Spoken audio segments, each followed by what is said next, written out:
تعالي يا بني نذهب إلى باكستان. أولا أخبر هذا يا جدي من لبست الملابس الجديدة. يا بني أريد أن أذهب إلى باكستان وأريد أن أرى يوم الاستقلال في باكستان لأن لبست هذا الملابس الجديدة. لماذا يا أخي؟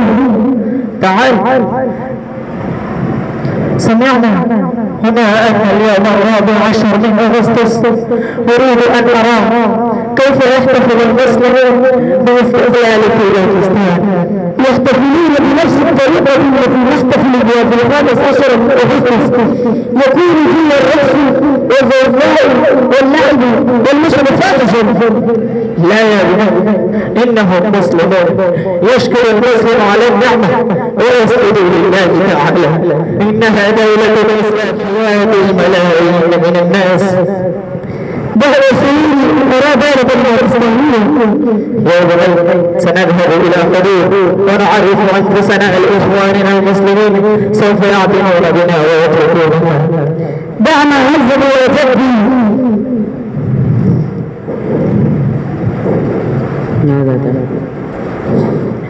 ماذا تفعلون بالقربة من الحدود؟ يا بني أنا مسلم وهذا ابني خير الله. أريد أن أشاهد يوم الاستقلال في باكستان. أنتم دواسيس الهند تريد أن تؤذينا. يعتقلون جاءوا لمشاهدة يوم الاستقلال في باكستان. يا بني استحي قليلا. أنا مثل والدي وقسمني كما تريد. أنا مسلم وبطني حقيقي. لا تفعل مثل هذه القسوة. أنت تظلم هنا والهندوس يظلمون علينا هنا. أين سنذهب يا بني؟ اذهبوا بهم إلى المحكمة. ستحكم محكمة هؤلاء الجواسيس.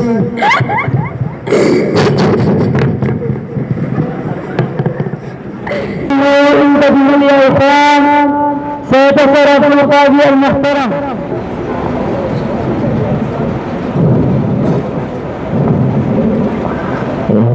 ماذا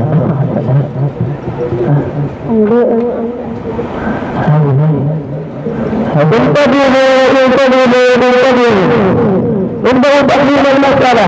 ما هي قضية الممارسة الرياضية يا أيها المفاهيم؟ يا أيها القاضي إن كليهما اعتقلا وهما يتجسسان بالقرب من الحدود وقد أمسكهم الجنود الشباب.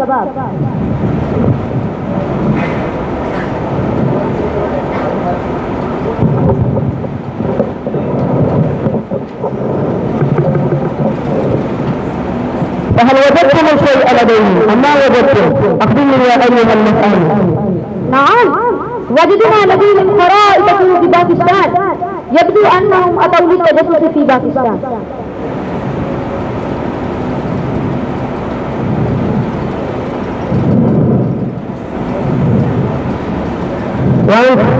أخبرني يا شيخ لما كنت إلى باكستان؟ ماذا تريد أن تفعل هنا؟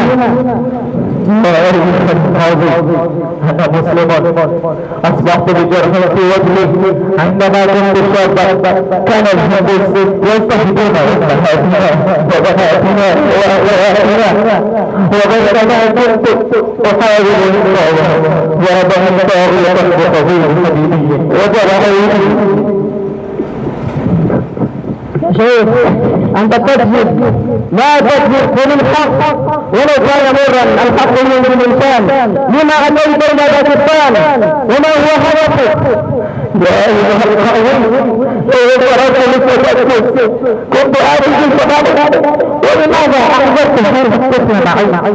ثم لماذا أطلب الإذن من الجنود في أماكن عامة؟ قل الحق وإلا تكفنا مرة هذا.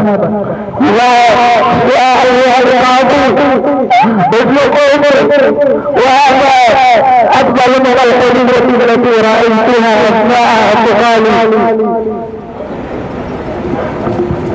يقوم الولاء بمسؤول الكفر أحسن عليه.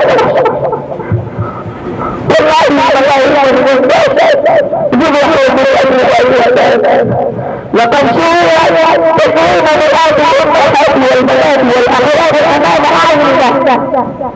وهذا الشهر الذي نجري فيه له ملبسا بالدماء ثم تحقق الدجال يا جبريل إلهي ويخرج الجنة مخرج لنا لا تحزن يا شيخ. توصلت بعد الاستماع الى قصتك الكامله الى استخراج الاساس انك على حق والمحكمه تعلن اطلاق سراحك المسجد وخلقنا تريد الذهاب الى اي لقاء باكستان سوف يتم نقلك في رعايه الذنوب. اسف يا شيخ اتممت هذه القضيه للبلد. اللهم امنح باكستان مثلك قاضيا عادلا وامنحها حاكما فضلا وعد الناس واستغفر باكستان.